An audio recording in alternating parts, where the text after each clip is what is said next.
ऐसे ही ना, guest post सिफारिश, सिफारिशें हम इकट्ठी कर रहे हैं, ऐसे ही है। तो आज हम देखेंगे कि गेस्ट पोस्ट जो मैंने सिफारिशें इकट्ठी करनी है वो अच्छी साइट से इकट्ठी करनी है, वो अच्छी साइट तलाश कैसे की जाए और कैसे परखा जाए कि कौन सी साइट अच्छी है और कौन सी अच्छी नहीं, कौन सी साइट क्लाइंट को पसंद आ सकती है और कौन सी पसंद नहीं आ सकती। ये सारी बातें हमने आज करनी है इंशाल्लाह। तो थोड़ा सा लेक्चर आज का लंबा होगा, पहले जो 2-3 लेक्चर होते हैं थोड़े से लेंथी होते हैं, उसमें हमें टाइम बात कम मिलता है। उसके बाद फिर रूटीन सेट हो जाती है और 1 आवर का लेक्चर होता है और 1 आवर की आगे प्रैक्टिस होती है। एक चीज मैं आपको बता दूं कि अनाउंसमेंट ऐसी हो गई थी ग्रुप के अंदर कि सिर्फ फ्राइडे को ये टाइमिंग आपकी है, अनाउंसमेंट हो चुकी है ना, कि 2:30 से 4 बजे तक ग्रुप 1 है और 4 से लेके 5:30 तक ग्रुप 2 है, ऐसे ही है।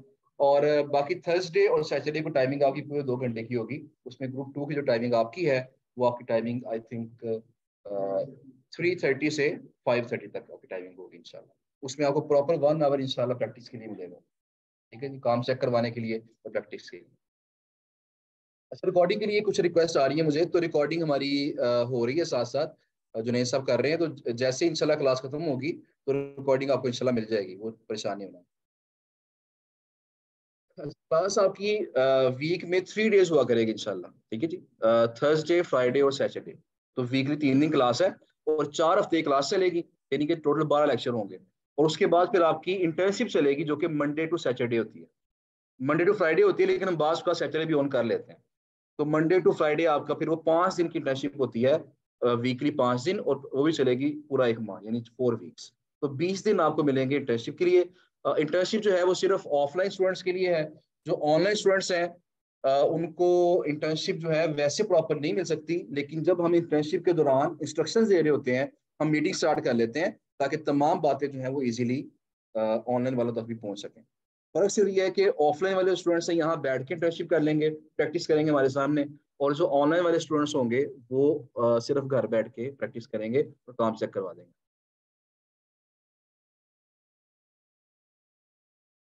अच्छा, कल वाली क्लास की रिकॉर्डिंग अपलोड नहीं हुई है, तो रिकॉर्डिंग में से कोई मसला आ रहा था, कल नेट में काफी इशू था, तो मैंने ये किया था, जो इससे पिछला बैच था उसकी मैंने रिकॉर्डिंग कल अपलोड करवाई थी।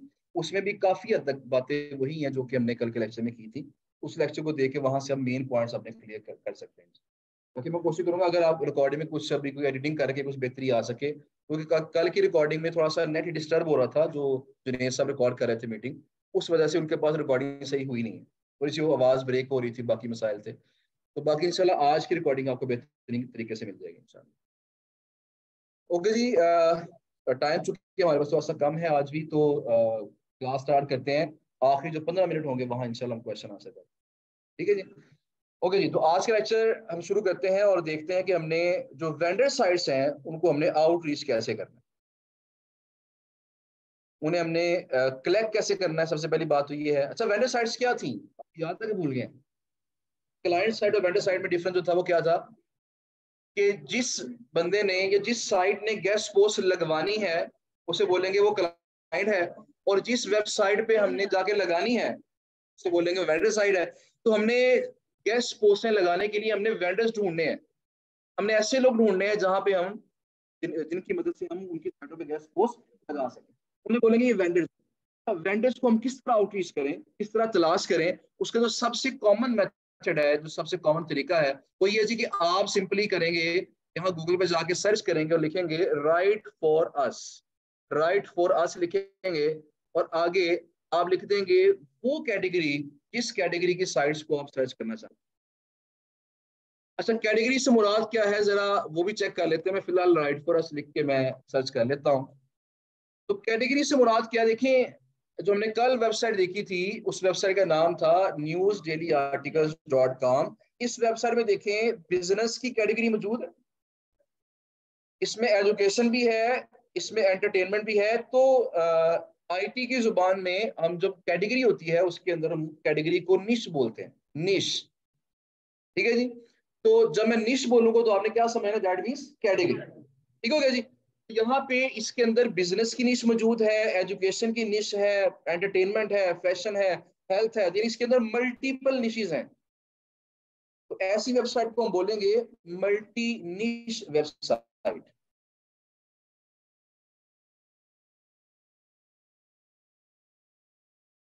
ये जनरल वेबसाइट है, हर तरह का आर्टिकल लग सकता है इसके ऊपर। ठीक है जी। जैसे बोलेंगे जनरल ब्लॉग, कुछ लोग इसे जनरल ब्लॉग भी कहते हैं।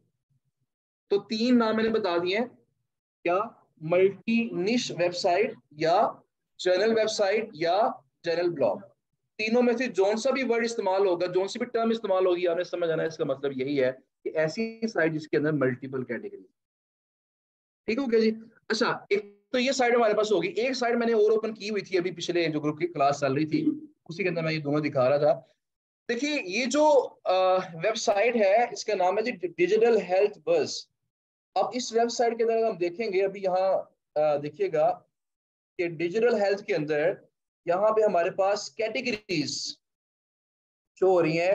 Digital health, health IT, artificial intelligence, health care marketing, apps, और इसके बाद पेशेंट एक्सपीरियंस, हॉस्पिटल्स, इसके अलावा हेल्थ केयर, मेंटल हेल्थ। यानी इस वेबसाइट के अंदर जितनी भी कैटेगरीज हैं वो सब का ताल्लुक किसके साथ है? बोले जरा, किसके साथ है? हेल्थ के साथ। इसका मतलब ये हुआ कि ये जो वेबसाइट है, चूंकि इस पे हर कैटेगरी हेल्थ से मुतल्लिक ही है, तो बोलेंगे ये प्योर हेल्थ की वेबसाइट है। अच्छा, बोलेंगे ये क्या है? Pure health. इसे हम बोलते हैं प्योर निश वेबसाइट, जैसे बोलते हैं सिंगल निश वेबसाइट। एक ही निश है ना, हेल्थ, तो एक ही निश पे सारे आर्टिकल लगे हुए हैं, सारी कैटेगरी मौजूद है इसके अंदर। ऐसी साइट को हम बोलेंगे ये सिंगल निश वेबसाइट है, हेल्थ की सिंगल निश वेबसाइट है। अगर एक ऐसी वेबसाइट हो जिसके ऊपर टेक्नोलॉजी से मुतालिक सारी कैटेगरी बनी हो, उसे क्या बोलेंगे? ये टेक्नोलॉजी की सिंगल निश वेबसाइट। इस तरीके से हमें डिफरेंशिएट करना आना चाहिए कि जनरल ब्लॉक कौन सा है और प्योर निश साइट्स कौन सी हैं, क्योंकि ये जो डिफरेंस है ये आपको पता होना चाहिए, क्योंकि क्लाइंट्स बास का अक्सर बल्कि हमसे मांगते हैं प्योर निश साइट्स। देखिए कल भी मैंने आपसे कहा था कि जगह जगह हमें ये बात रियलाइज होगी कि गूगल हमेशा तो डेली लाइफ के एक्सपीरियंसेस हैं उनको फॉलो करने की कोशिश करता है। अब रूटीन हमारी जो लाइफ है उसके एक्सपीरियंसेस क्या है?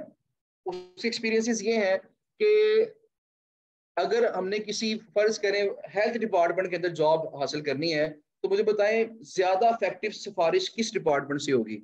हेल्थ के डिपार्टमेंट से किसी की सिफारिश करवा दूं या किसी और डिपार्टमेंट से कराऊं? जिस डिपार्टमेंट में मुझे जॉब चाहिए, अगर उसी डिपार्टमेंट का जो मिनिस्टर है सिफारिश कर दे मेरी, तो बड़ी इफेक्टिव हो जाएगी। किसी और डिपार्टमेंट का मिनिस्टर हो सिफारिश करेगा तो इफेक्टिव तो हो सकती है, लेकिन उतनी इफेक्टिव नहीं होगी। मेरी बात समझ रहे हैं ना? इसका मतलब क्या होगा? जितनी रेलेवेंट सिफारिश होगी उतना ही फायदा ज्यादा पहुंचेगा। जितना रिलेशन करीबी होगा सिफारिश का, उतना फायदा ज्यादा पहुंचेगा। तो इसीलिए यहां भी ऐसे ही है। अगर फर्ज करें क्लाइंट की अपनी साइट हेल्थ की है, वो उसको रैंक करना चाहता है, तो उसकी कोशिश क्या होगी कि मुझे सिफारिश भी कहां से लूं? हेल्थ की साइट। क्लाइंट की अपनी साइट टेक की है, सिफारिश कहां से लेना चाहेगा? वो टेक की साइडें मांगेगा आपसे, प्योर टेक की साइडें मांगेगा। ठीक है जी। इसलिए गूगल के अंदर रेलेवेंसी सबसे ज्यादा इंपॉर्टेंट है। इतनी ज्यादा रेलेवेंट साइट होगी उतना ही ज्यादा फायदा पहुंचेगा क्लाइंट की साइट। अच्छा, फिर सवाल यहाँ पैदा होता है कि अगर अगर ये रेलेवेंट साइट्स ही इंपॉर्टेंट है, फिर जनरल ब्लॉक्स का क्या काम है? इनका क्या रोल है? ये लोग क्यों बना के बैठे हुए हैं?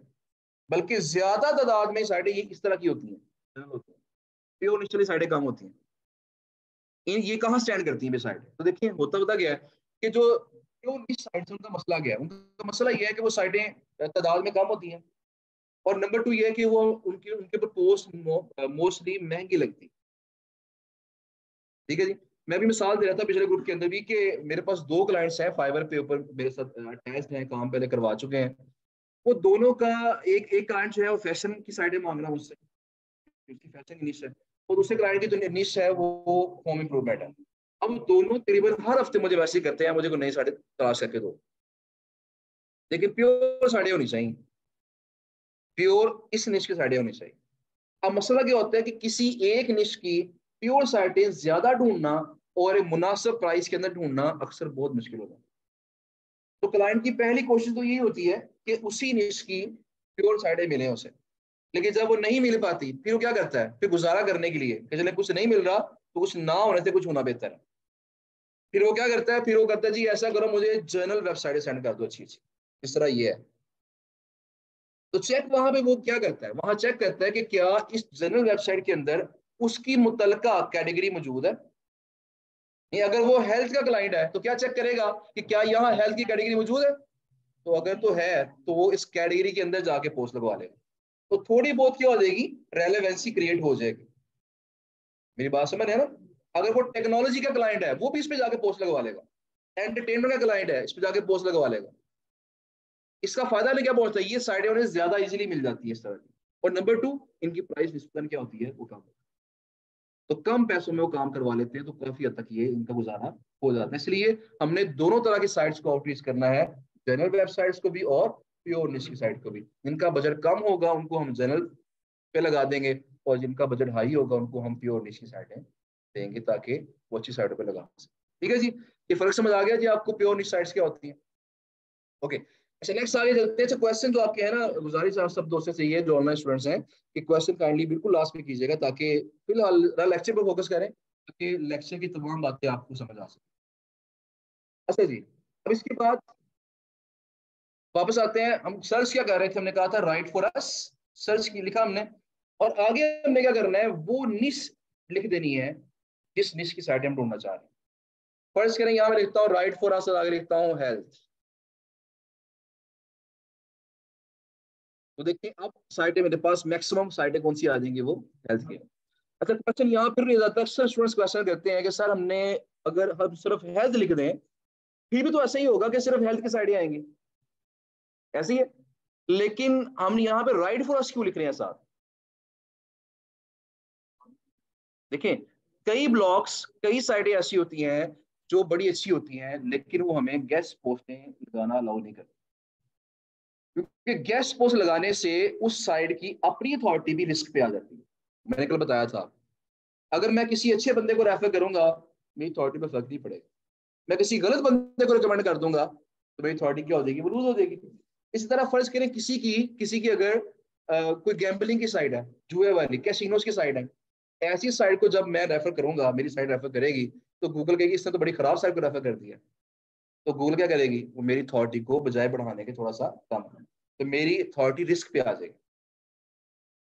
तो क्या करते हैं लोग, अक्सर साइटें क्या करती हैं, वो बैकलिंक्स देती नहीं है, वो सिर्फ अपना ही काम कर रही होती हैं, वो सिर्फ ऐड चलाना अलाउ कर देती है, जी ऐड चला लो, लेकिन हम गेस्ट पोस्ट ही देंगे आप। मेरी बात समझ रहे हैं ना। तो ऐसी सूरत हाल में फिर क्या होता है कि जो साइटें हमें अलाउ ही नहीं कर रही, तो उन पे हम रब्ता करना फजूल है उनसे। इसलिए हम करते हैं कि हम यहाँ पे ऐसी साइटें तलाश करते हैं जो खुद चाह रही हैं कि हम पे हमें गेस्ट पोस्ट दी जाए, हम गेस्ट पोस्ट लगाएं। तो ऐसी साइटें सर्च करने का तरीका क्या है कि आप क्या लिखें, राइट फॉर अस लिखे करें। राइट फॉर अस का मतलब क्या है कि हमारे लिए लिखें, राइट फॉर अस। यानी वेबसाइट, जिस जिस भी वेबसाइट पे राइट फॉर अस का पेज बना होगा, इसका मतलब क्या है, वो वेबसाइट खुद कह रही है कि हम मुझे गेस्ट पोस्ट सबमिट करवाएं, पैसे दें और काम कराएं। मेरी बात समझ रहे हैं। तो इस तरीके से जो साइटें आपके साथ सामने आएंगी, जो सर्च में आएंगी, वो मैक्सिमम साइटें वो होंगी जो गेस्ट पोस्ट इजीली एक्सेप्ट कर लेंगी, वो ना नहीं करेंगे। आप प्राइस पे थोड़ा सा कॉम्प्रोमाइज करना पड़ सकता है आपको, लेकिन वो ना नहीं करेंगी, ज्यादा प्राइस हो कम प्राइस हो वो लगा देंगी वो। तो इसलिए एक कीवर्ड तो हमारा ये है राइट फॉर अस। इसके अलावा जो सिमिलर कीवर्ड्स हैं, सबमिट अ गेस्ट पोस्ट, ये भी हो सकता है। इसके अलावा कंट्रीब्यूट अ गेस्ट पोस्ट, इस तरह के जो कीवर्ड्स हैं आप यहाँ पे टाइप करके आप मुख्तलिफ साइटें सर्च कर सकते हैं। एक चीज याद रखिएगा, ये जो हम कीवर्ड लिख के सर्च कर रहे हैं गूगल के ऊपर, इस कीवर्ड को हम बोलते हैं सर्च कीवर्ड। इसे क्या बोलेंगे, सर्च कीवर्ड। सर्च कीवर्ड जो होता है, अगर इसको हम चेंज कर दें, अगर इसको हम चेंज कर दें तो रिजल्ट्स बदल जाते हैं। ठीक है जी, कोई वेबसाइट किसी सर्च कीवर्ड पे रैंक कर रही होती है और कोई वेबसाइट किसी और पे रैंक कर रही है। मीटिंग लॉक, सॉरी, कितने लोग एडिट हैं। हाँ ये इसकी मैंने ना आई थिंक लॉक मीटिंग मैंने ऑन कर दी है, बाकी ठीक है। माजरत जी, ये कुछ लोग शायद वेट कर रहे थे।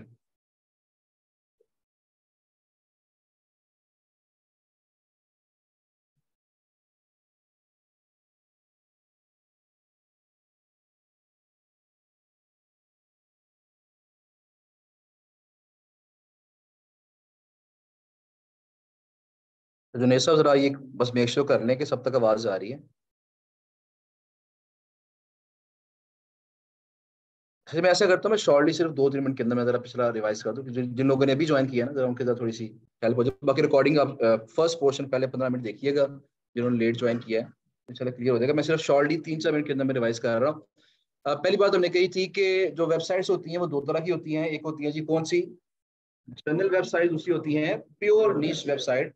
जनरल वेबसाइट्स कौन सी होती हैं, ऐसी वेबसाइट जिनके अंदर मल्टीपल कैटेगरीज होंगी, उनको हम बोलते हैं जनरल वेबसाइट्स, या बोलते हैं जनरल ब्लॉग, या फिर बोलते हैं मल्टी निश वेबसाइट। जैसे कि आपके सामने यहाँ शो हो रही है, इसमें मल्टीपल कैटेगरीज है, तो ये मल्टी निश वेबसाइट। ये कुछ साइटें ऐसी होती हैं जिनके ऊपर तमाम पेजेस, तमाम कैटेगरी जो है वो एक ही फील्ड से मुतालिक होती है। तो यहाँ मैंने मिसाल बताई आपको, डिजिटल हेल्थ बज़ है, इसमें तमाम जो पेजेस हैं इसके, वो सारे के सारे हेल्थ से मुतालिक। तो इसे हम क्या बोल लेंगे, ये सिंगल निश वेबसाइट है, जैसे बोल लेंगे ये प्योर निश वेबसाइट। ठीक है जी, दोनों हमारे लिए जरूरी हैं, क्योंकि क्लाइंट अक्सर डिमांड करता है प्योर निश वेबसाइट्स, लेकिन जब उसका बजट कम हो, वो ज्यादा पैसे खर्च ना कर पा रहा हो, या उसे प्योर साइटें पसंद ना आ रही हो, फिर वो गुजारा कर लेता है अच्छी जनरल साइटों के ऊपर। इसलिए हमने दोनों तरह की साइटों को आउटरीच करना है, प्योर निश वालों को भी और जनरल साइटों। फिर हमने देखा कि हम यहाँ पे अगर हम वेंडर्स ढूंढना चाहते हैं, वेंडर्स साइट तलाश करना चाहते हैं, तो उसके लिए हमें गूगल पे जाकर लिखना पड़ेगा राइट फॉर अस, और आगे वो कैटेगरी मेंशन करेंगे जिस कैटेगरी की साइटें हम तलाश करना चाह रहे हैं। तो मैंने बताया राइट फॉर अस हम क्यों लिख रहे हैं, क्योंकि राइट फॉर अस लिखने की वजह से हमारे सर्च रिजल्ट्स के अंदर मैक्सिमम साइट्स वही आएंगी जो इजीली गेस्ट पोस्ट एक्सेप्ट कर रही है। ठीक है जी, अगर हम राइट फॉर अस का कीवर्ड नहीं लगाएंगे तो साइटें तो हेल्थ की आ जाएंगी, लेकिन अक्सर साइटें ऐसी होंगी जो कि गेस्ट पोस्ट एक्सेप्ट करती नहीं है, वो रिप्लाई नहीं करेंगी आपको, तो आपकी एनर्जी जाया होगी। आपने साइटें को तलाश करनी है, उनके कॉन्टेक्ट निकालने हैं, उनको मेलें करनी है, उससे क्या होगी, आपकी एनर्जी जो है वो वेस्ट होगी। अच्छा जी, तो हमने क्या किया, फर्ज करें हम सर्च कर रहे हैं राइट फॉर अस हेल्थ, हम हेल्थ की साइटें सर्च करना चाह रहे हैं, हेल्थ की वेंडर साइट्स। और वेंडर साइट्स कौन सी होती हैं, जहां पे हमने गेस्ट पोस्ट लगवानी है, ठीक है जी, वो वेंडर साइट्स है। तो यहाँ पे हमने लिखा राइट फॉर अस हेल्थ, हमें बता रहा था कि ये सर्च कीवर्ड है, जो कीवर्ड हम लिख के सर्च करते हैं उसे बोलते हैं ये सर्च कीवर्ड है। और सर्च कीवर्ड बदलने से रिजल्ट्स बदल जाते हैं। यानी देखें, तो जरा तवज्जो फरमाइएगा, इस कीवर्ड के ऊपर, इस कीवर्ड के ऊपर नंबर 1 साइट कौन सी आ रही है, द हेल्थ केयर ब्लॉग। अगर मैं कीवर्ड चेंज कर दूं, मैं यहाँ पे right for us health and food कर देता हूँ, मुझे बताए क्या वो साइट आ रही नंबर 1 पे, चेंज होगी। इसका मतलब क्या हुआ, कीवर्ड बदलने से रिजल्ट्स बदल जाते हैं। यानी कोई कोई वेबसाइट किसी कीवर्ड पे टॉप पे आ रही है और कोई वेबसाइट किसी और कीवर्ड पे टॉप पे आ रही है। इसीलिए एसईओ के अंदर भी हमने जब टारगेट करना होता है कीवर्ड्स को, तो हम देखते हैं कि लो कंपटीशन कीवर्ड्स कौन से हैं। ये बात करेंगे इंशाल्लाह एसईओ के अंदर। यानी एक ऐसा कीवर्ड है जिसको हजारों लोग सर्च कर रहे हैं, और हजारों लोगों ने इस पे वेबसाइटें बनाई हुई हैं, इस पे आर्टिकल लिखे हुए हैं, तो कंपटीशन वहां क्या होगा, ज्यादा होगा ना। एक ऐसा कीवर्ड जिस पे सिर्फ चंद लोगों ने आर्टिकल लिखे हुए हैं, फर्ज करें, मैं मिसाल देता हूँ आपको कि फर्ज करें कोई हेडफोन्स है, हेडफोन्स के ऊपर कम लोगों ने आर्टिकल लिखे हुए हैं, इसका मतलब क्या है कि वहां पे विन करना आसान है, कंपटीशन कम है। फर्ज करें मोबाइल स्मार्टफोन्स हैं, इनके ऊपर बहुत ज्यादा लोगों ने आर्टिकल लिखे हुए हैं, तो इस कैटेगरी, इस कीवर्ड के ऊपर विन करना क्या हो जाएगा, बहुत ही मुश्किल होगा। पर तो कीवर्ड टू कीवर्ड क्या होता है, रिजल्ट्स चेंज होते हैं। यहाँ देखिए चेंज हो गए। अगर मैं करूंगा right for us health and fitness, तो देखिए अब क्या होगा, पहले फूड टैंक आया था, अब क्या आ गया, JLL फिटनेस आ गया जी हमारे, मॉम न्यूज डेली आ गया जी, फिट लिविंग टिप्स आ गया जी। रिजल्ट्स फिर क्या हो गए, वो चेंज हो। तो कीवर्ड बदलने से रिजल्ट्स क्या होंगे, चेंज हो गए। ओके जी, अब यहाँ पे ये चीज तो होगी। अब फर्ज करें हमारे पास हेल्थ एंड फिटनेस की साइटें आ गई, ठीक है जी। अब ये सब वो लोग हैं जो कि वेंडर्स हैं, जो कि गेस्ट पोस्ट हमारी एक्सेप्ट करेंगे, लेकिन क्या ये वेबसाइट इस काबिल है कि इस पे गेस्ट पोस्ट लगाई जाए, क्या इस पे गेस्ट पोस्ट लगाने से हमारे क्लाइंट को कोई फायदा पहुंचेगा, या क्लाइंट इसको पसंद करेगा। ये चेक करने के लिए हमें जरा इसको कुछ टेस्ट से गुजारना पड़ेगा। ठीक है जी, कुछ टेस्ट इसको पास करवाने पड़ेंगे। वो 4 टेस्ट है जी, वो 4 टेस्ट है। वो 4 टेस्ट कौन से, उससे पहले मैं बता दूं आपको कि असल में जो वेबसाइट जितनी पावरफुल होती है ना, जितनी स्ट्रांग होती है, उतना ही उसका फायदा ज्यादा होता है क्लाइंट। अब कोई वेबसाइट कितनी पावरफुल है, और पावर से मुराद क्या है मैं भी बताता हूँ आपको। कोई साइट कितनी पावरफुल है इसके बारे में एग्जैक्टली हमें बता सकता है कौन? गूगल, क्योंकि सारा सिस्टम किसका बनाया हुआ है? गूगल। तो गूगल ने सारे स्टैट्स इकट्ठे किए हुए हैं, ठीक है जी।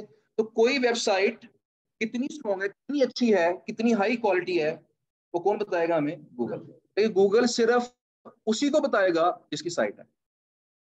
मतलब अगर मेरी वेबसाइट है ना, मैं गूगल से पूछूंगा, गूगल मुझे बता देगा सारी चीजें कि ये आपका इस कीवर्ड पे आप नंबर 1 पे आ रहे हैं, यहाँ पे आप रैंक कर रहे हैं, यहाँ पे रैंक नहीं कर रहे, रोज इतनी ट्रैफिक आपकी साइट पे आ रही है। जिस तरह हमें हमारे यूट्यूब चैनल पे अक्सर ऐसा होता है ना कि डेली सब्सक्राइबर कितने हैं आपके साथ, कितने लोग, कितने व्यूज आ रहे हैं, सारी चीजें नजर आ रही होती हैं आपको। इस तरह गूगल एनालिटिक्स के अंदर आपको वेबसाइट की जो तमाम स्टैट्स हैं वो भी साथ शो हो रही होती है। एग्जैक्ट वैल्यू उसी को पता चलेगी जिसकी वेबसाइट है, लेकिन ये वेबसाइट हमारी तो नहीं है। हम कैसे पता लगाएं इसका? इस मसले का हल निकालने के लिए बहुत सारी कंपनीज ने काम किया होगा ऑलरेडी, उन्होंने इसका इसका सोल्यूशन निकाले हुए हैं। उसमें सबसे जो पहली कंपनी थी उसका नाम था मोज, MOZ, मोज। तो मोज ने इस पे वर्किंग की और गूगल की तर्ज पे अपना एक सिस्टम बना लिया ताकि वो साइटों को चेक कर सके कि कौन सी साइट अच्छी है, कौन सी अच्छी नहीं। ये बात समझ आ गई आपको? अब हमने किसको इस्तेमाल करना है? मोज को। अब मोज के बाद बड़े ज्यादा कंपनी और भी आगे जिन्होंने एक काम करना शुरू कर दिया। उसमें हमारे पास मोज के बाद जो है वो सेमरश है, AHRF है, इसके अलावा ऊबर सजेस्ट है, सिमिलर वेब है, मैजिस्टिक है। तो बेशुमार टूल्स है। हम सबको नहीं करेंगे, हम सिर्फ 3 टूल्स पे फोकस करेंगे। और 3 में से भी हमारा प्राइमरी फोकस 2 के ऊपर होगा। एक तो मोज, नंबर 2 AHRF, और नंबर 3 होगा सेमरश।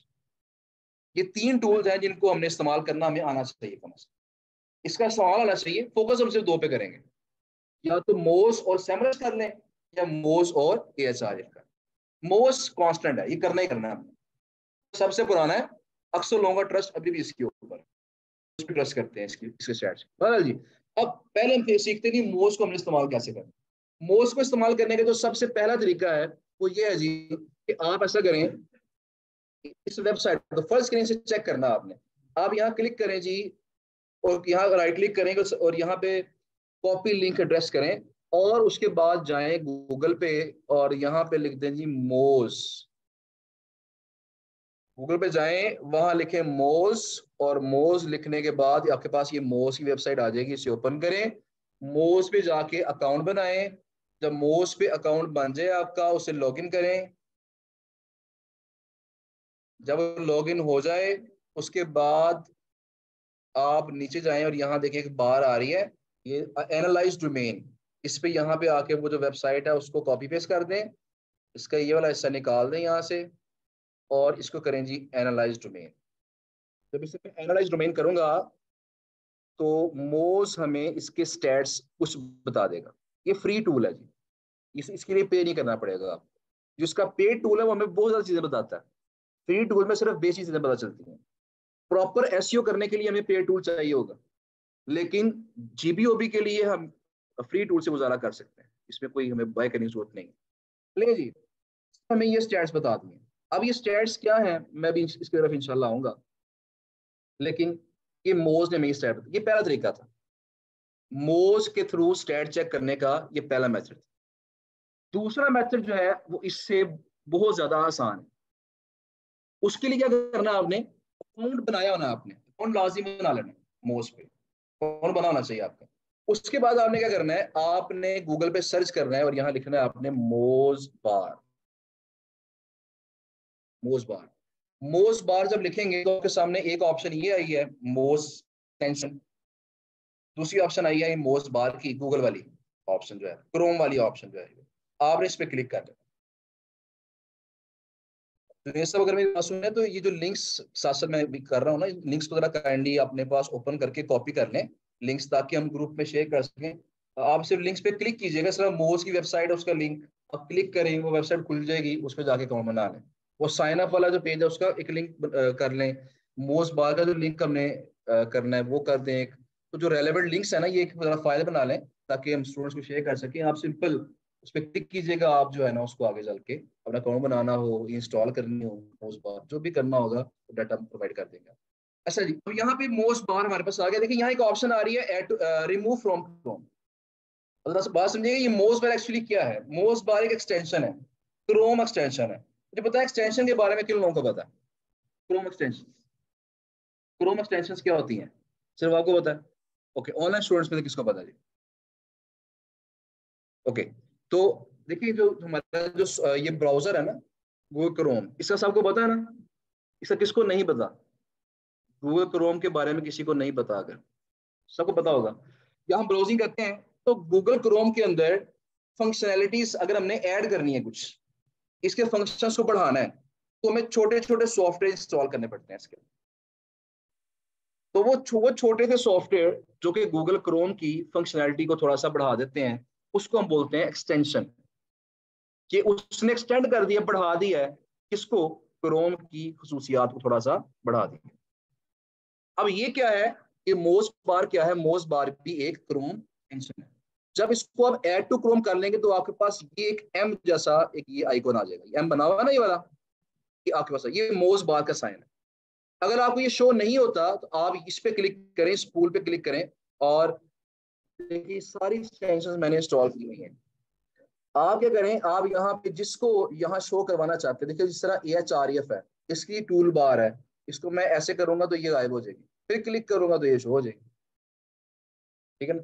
जिसको शो करवाना चाहते हैं करवा लें, जिसको गायब करवाना चाहते हैं गायब करवा लें, कोई मसला नहीं है। तो आपने क्या करना है, मोस्ट पे अकाउंट बनाना है। अकाउंट बना के उसके बाद आपने क्या करना है, उसके ऊपर इंस्टॉल कर लेनी है क्रोम के ऊपर मोस्ट बार। अब जब एक दफा इंस्टॉल हो जाए, देखिए काम कितना आसान हो जाएगा। आपने जो सर्च किया था, राइट फॉर अस लिख के जो सर्च किया हुआ था, आपने उस पेज पे आना है और इस मोज बार पे आपने क्लिक कर देना। क्लिक करने से ये मोज बार ऑन हो जाएगी। अब देखिए जैसे ही ऑन होगी तो देखिए अब नीचे एक पट्टी शो हो गई। ये पट्टी पहले नीचे नहीं थी, ऐसे ही है ना? हर वेबसाइट के नीचे एक पट्टी आ गई है। यानी जो काम हमने एक एक करके करना था, वो काम हमने इकट्ठा ही कर लिया। मेरी बात समझ रहे हैं ना?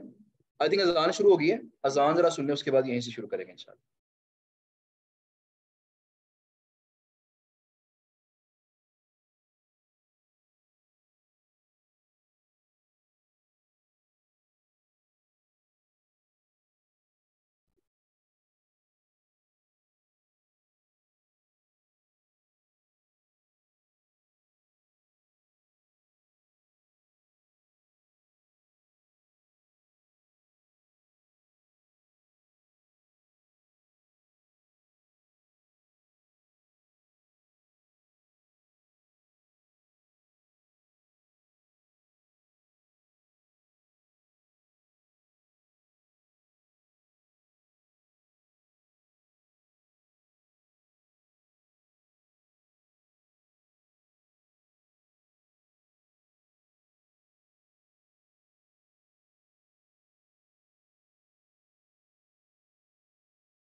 ओके जी। तो यहाँ से हमारा जो काम है वो काफी हद तक आसान हो जाएगा, और तमाम जो स्टैट्स हैं हमारे जो हमें चाहिए, बेसिक स्टैट्स यहाँ बेस के साथ शो हो जाए। ठीक है जी। अब यहाँ से देख के हम डिसाइड कर सकते हैं कि मैं इस साइट को अपनी लिस्ट में शामिल करूं या ना करूं। देखिए, आपने सिंपली गूगल पे सर्च करना है, लिखना है मोज बार। जब मोज बार लिखेंगे तो आपके सामने सर्च में दो टॉप रिजल्ट्स आएंगे। सबसे नंबर वन पे मोज की अपनी साइट आएगी, चाहे इसको खोल लें, कोई इशू नहीं है। इससे भी आपने अल्टीमेटली वहीं जाना है, क्रोम पे जाना है आपने। आप इसको को ओपन कर लें या आप इसको लिख लें, ओपन कर लें। जब इसको ओपन करेंगे मोज बार को, तो आपके सामने ये पेज ओपन होगा। बस आइकॉन का ध्यान कर लें, आइकॉन इस तरह का होना चाहिए। मोज ब्लू कलर का आइकॉन है, व्हाइट कलर का एम लिखा हुआ है। ये मोज बार जो है, इसको आपने कर लेना है ऐड टू क्रोम। मैंने ऐड किया हुआ है ना, तो रिमूव करने की ऑप्शन आ रही है। आपने ऐड नहीं किया होगा तो आपको ऐड करने की ऑप्शन आएगी। इसे आप करेंगे ऐड टू क्रोम, लेकिन इससे पहले आपने मोज पे अकाउंट लाजमी बना लेना। अच्छा, एक चीज आप याद रखिएगा कि बाज का मोज की तरफ से बड़े मसाइल आते हैं कि जल्दी अकाउंट नहीं बनता। यहाँ पे ये मसाइल भी आते हैं, मैं इसका आपको हल बताऊंगा। इसका भी ऑल्टरनेट है। हमने काम रोकना नहीं है किसी वजह से, हमने काम को आगे बढ़ाना है बस, इंशाल्लाह। ठीक है जी। तो इसका हल क्या है मैं भी बताऊंगा आपको, लेकिन फिलहाल आपने जो हमारा पहली प्रायोरिटी है वो यही है कि आप मोज पे अकाउंट बनाएं और अपने क्रोम के अंदर जो मोज बार है उसको इंस्टॉल कर लें। इसका फायदा ये होगा कि आपकी सर्च के अंदर ही आपको सारे स्टैट्स नजर आना शुरू हो जाएंगे। अब हमने क्या करना है, इन स्टैट्स को देखना है। यहाँ दो मेन स्टैट्स हैं, डी ए और पी ए। आप फोकस करेंगे डी ए के ऊपर। What is D A? D A से मुराद है domain authority. DA means domain authority. तो डोमेन का मतलब होता है वेबसाइट, इसको भूलना नहीं है आपने। ये आगे कई जगह डोमेन के वर्ड इस्तेमाल होंगे। तो डोमेन का मतलब क्या है? वेबसाइट। और अथॉरिटी का मतलब है पावर। तो जब मैं कहूंगा, जब मोज ने कहा कि इस वेबसाइट का डीए यानी इसकी डोमेन अथॉरिटी 34 है, तो दैट मींस इसकी पावर कितनी है? 34। कितने में से मैक्सिमम पावर कितनी हो सकती है? 100। मैक्सिमम पावर 100 तक हो सकती है। फेसबुक की पावर 100 है मोज के मुताबिक, ठीक है ना। तो मैक्सिमम पावर 100 हो सकती है। इसकी पावर कितनी है? 34। ठीक है जी।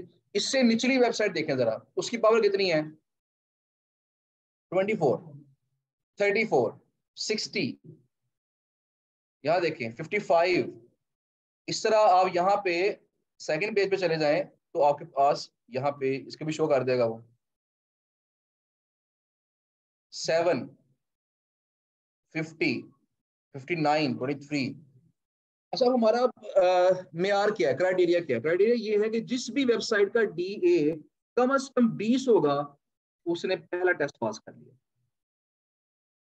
मैंने कहा 4 टेस्ट पास करवाने हैं हमने साइट को, फिर वो साइट को हमने अप्रोच करना है, उसको मेल करनी है।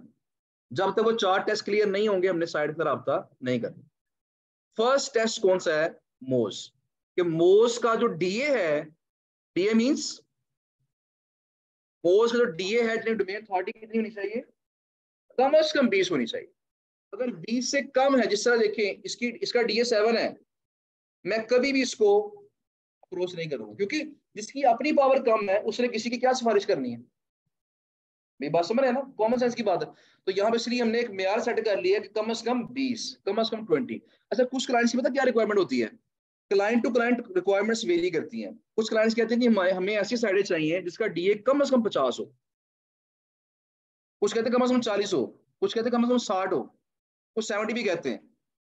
ठीक है जी। तो क्लाइंट टू क्लाइंट डिमांड्स बदलती हैं, लेकिन एक जनरल जो प्रैक्टिस है वो क्या है कि जिसका डीए 20 है वो साइड ठीक है। बात समझ आ गई आपको? ओके, तो कम से कम डीए कितना होना चाहिए? वो 20 होना चाहिए।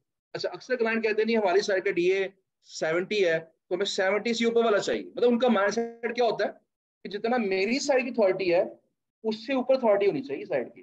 फिर मैं लिंक लगवाऊंगा वहां पे, क्योंकि उसके माइंडसेट में वही बैठा हुआ है कि मेरी अथॉरिटी हाई है, मैं लो वाले से सिफारिश ले लूँ। प्राइम मिनिस्टर जो है वो मिनिस्टर की सिफारिश ले रहा हो, किसी वजीर। जितना हाई डी होगा रेट भी वेरी करते हैं, लेकिन ये कुछ स्टैंडर्ड नहीं है। मैं इसके बारे में बात करूंगा इंशाल्लाह थर्ड लेक्चर के अंदर या फोर्थ लेक्चर के अंदर। ये मैट्रिक्स जो होते हैं, ये इन्हें मैट्रिक्स कहते हैं, D A D R T F C जो होते हैं, ये प्राइस पे किस तरीके से असरअंदाज होते हैं और बार्गेनिंग कैसे करनी है हमने, प्राइस क्या होनी चाहिए। उसके बाद इंशाल्लाह करेंगे थर्ड या फोर्थ लेक्चर के अंदर इंशाल्लाह। सर ये बात सबको समझ आ गई जी। डीए का मतलब था डोमेन अथॉरिटी कम से कम कितना होना चाहिए, 20 होना चाहिए। ओके, पहला टेस्ट इसने फर्ज करें किसी साइड ने पास कर लिया। अब बारी आती है अगले टूल की। अच्छा, पीए से मुराद की कि मैंने कल बताना, पीए देखिए दो चीजें बता रहा ना, डीए और पीए। तो पीए और स्पैम स्कोर, ये दो चीजें मैंने कल बतानी है, ठीक है जी। अच्छा, अब यहाँ पे डीए तो हो गया, अब बारी आएगी, अब मोस का काम खत्म हो गया फिलहाल, अब बारी आएगी एएचआरएफ की। अब उसकी बारी है, हमने साइड को उस पर अब चेक करना है। कैसे चेक करना है, फर्ज करें ये साइड इसका इसका जो डीए है वो 50 है, मुझे साइड पसंद आ गई है डीए के लिहाज से। अब मैं इसे कॉपी करूंगा, इसका लिंक कॉपी करूंगा, और लिंक कॉपी करके आपने गूगल पे सर्च करना है।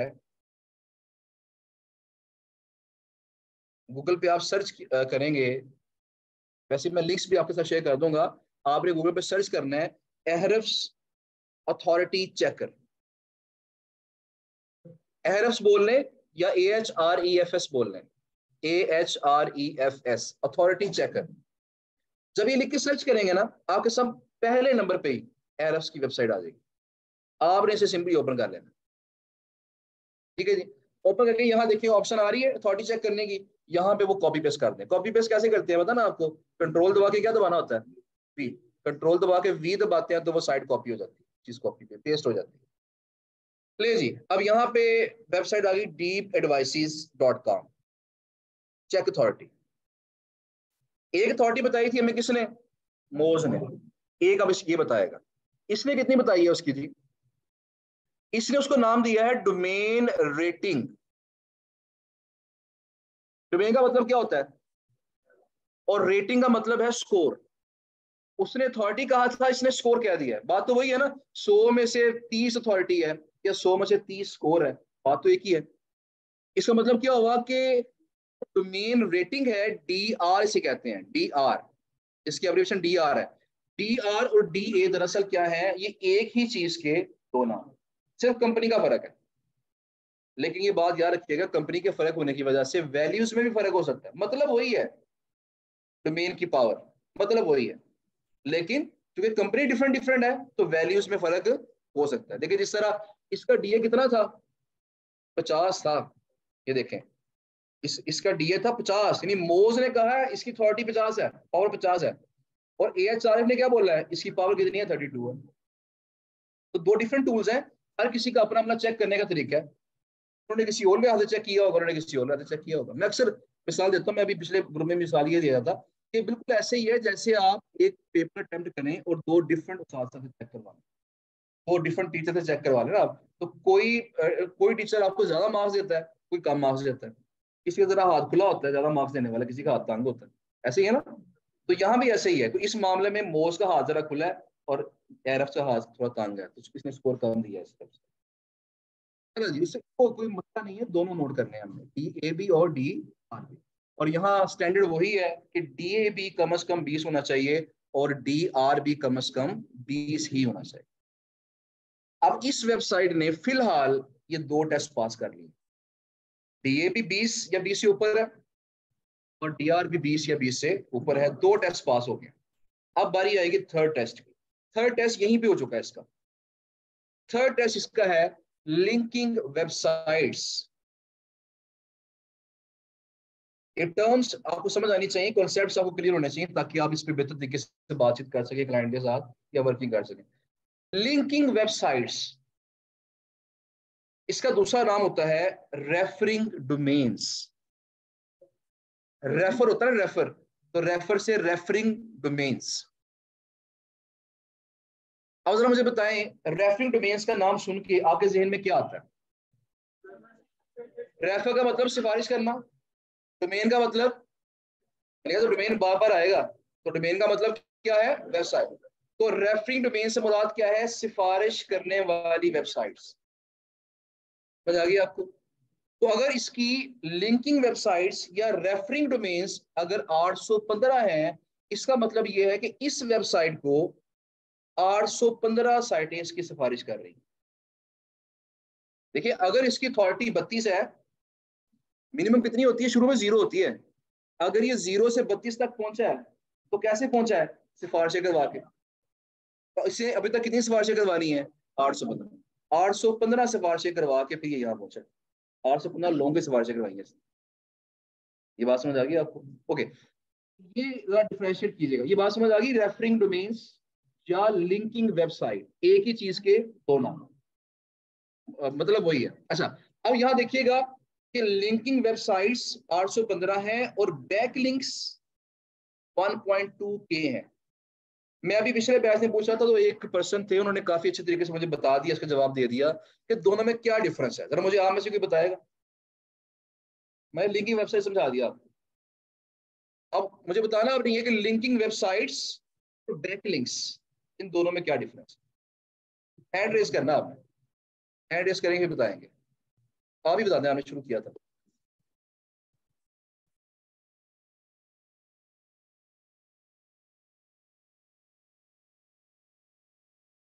ठीक है, ठीक हो गया। जी सर, आप बताएं।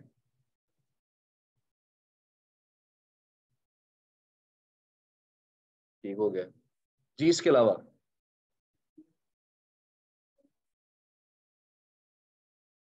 लाइक किया है उसके बाद उसको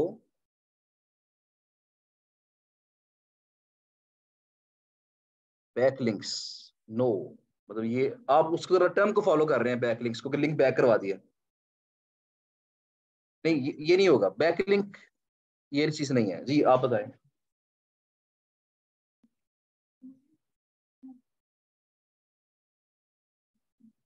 दोनों में डिफरेंस मुझे बताना था आपने, लिंकिंग वेबसाइट्स और बैक लिंक्स में डिफरेंस।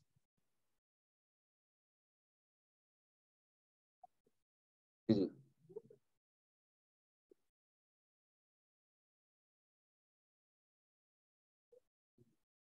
ठीक है।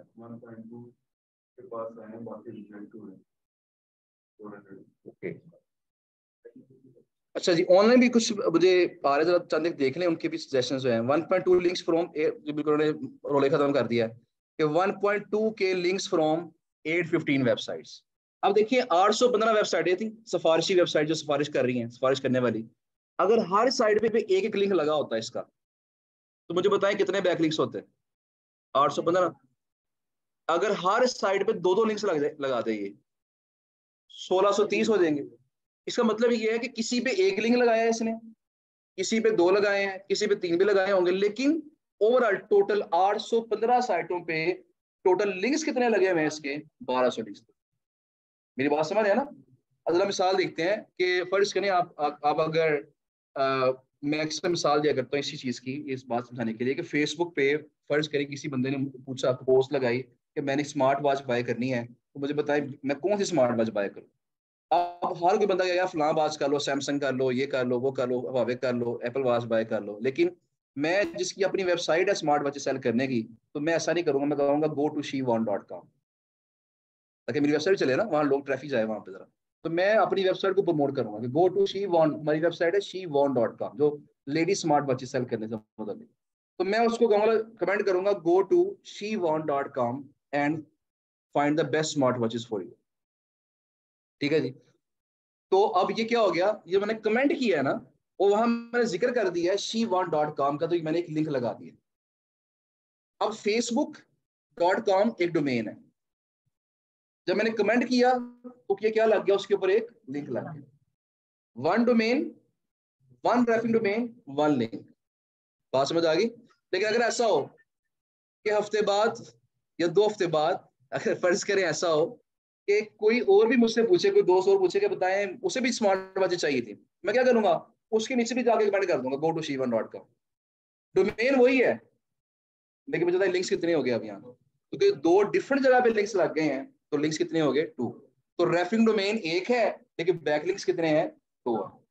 इसी तरीके से यहाँ भी ऐसा होता है कि रेफरिंग डोमेन 815 है, साइटें 815 है, लेकिन उन पे जो टोटल लिंक्स लगे हुए हैं वो कितने हैं? 1200। ये बात समझ आ गई आपको? अक्सर लोग कंफ्यूज कर जाते हैं, इसलिए मैंने ऐसा बेहतर समझा कि इसको मैं क्लियर कर दूं, ताकि इसे कंफ्यूज ना करें आप। हमने नोट करना है लिंकिंग वेबसाइट्स को, बैकलिंक्स को नहीं। इसको लिंकिंग वेबसाइट्स, ये कितने होने चाहिए मिनिमम? 1000। कम से कम कितने होने चाहिए? 1000। लेकिन मैं एक चीज आपको बता दूं कि ये हमारी लो प्रायोरिटी है, इस पे हम कॉम्प्रोमाइज थोड़ा बहुत कर सकते हैं, लेकिन शर्त ये है कि बाकी चीजें बड़ी अच्छी होनी चाहिए। इस तरह देखिए, इस केस में डीए कितना था, हमें चाहिए कितना था 20, है कितना था 50, 50। डीआर चाहिए कितना 20, है कितना 32। हमारी रिक्वायरमेंट से काफी ऊपर है। अगर दो चीजें काफी ऊपर है, एक चीज थोड़ी सी लो भी हो गई है, हमें 1000 चाहिए ये वाले, लेकिन अगर 815 भी है तो हम कॉम्प्रोमाइज कर सकते हैं, लेकिन आखिरी टेस्ट पहले पास करवा लें। वो लास्ट टेस्ट बहुत इंपॉर्टेंट है, और अक्सर क्लाइंट्स की नजर में वो टेस्ट सबसे इंपॉर्टेंट होता है। वो है जी ट्रैफिक। वो चीज क्या है, ट्रैफिक से मुराद क्या था, कल मैंने बताया था आपको। What is traffic? तो ट्रैफिक को हमने कहा था विजिट्स पर मंथ, कि एक महीने में जितने लोग विजिट कर रहे हैं उस वेबसाइट को, that is called traffic. Traffic कैसे चेक करनी है? इस तरह मैंने गूगल पे सर्च किया था एरफ्स 40 चेकर। अब मैं गूगल पे क्या चेक करूंगा, क्या सर्च करूंगा, एरफ्स ट्रैफिक चेकर। ये फ्री टूल्स है। क्या सर्च करेंगे, एरफ्स ट्रैफिक चेकर, तो मेरे सामने ये पेज खुल जाएगा। ये देखें, वेबसाइट ट्रैफिक चेकर आ जाएगा। ये वही बार आ गई है। वहां अथॉरिटी चेक की थी, अब यहाँ ट्रैफिक चेक करेंगे। वही काम करना है, कंट्रोल दबा के वी दबाना है, और यहाँ पे इसकी ट्रैफिक चेक कर लो। इसको जरा खत्म कर दें पहले, अब करें चेक ट्रैफिक।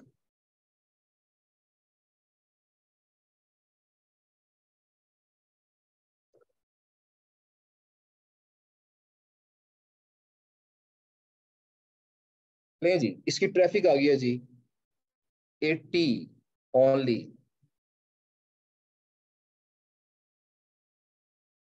80 ट्रैफिक है इसकी जी। इसका मतलब क्या हुआ, देखिए ट्रैफिक की अब लिमिट हमारे पास होती है 1000। अच्छी वेबसाइट वो होती है जो 4 क्राइटेरियाज पे पूरा उतरे। डीए 20, मिनिमम 20 होना चाहिए, डीआर कम से कम 20 होना चाहिए, आरडीज रेफरिंग डोमेन्स कम से कम 1000, और ट्रैफिक भी कम से कम 1000।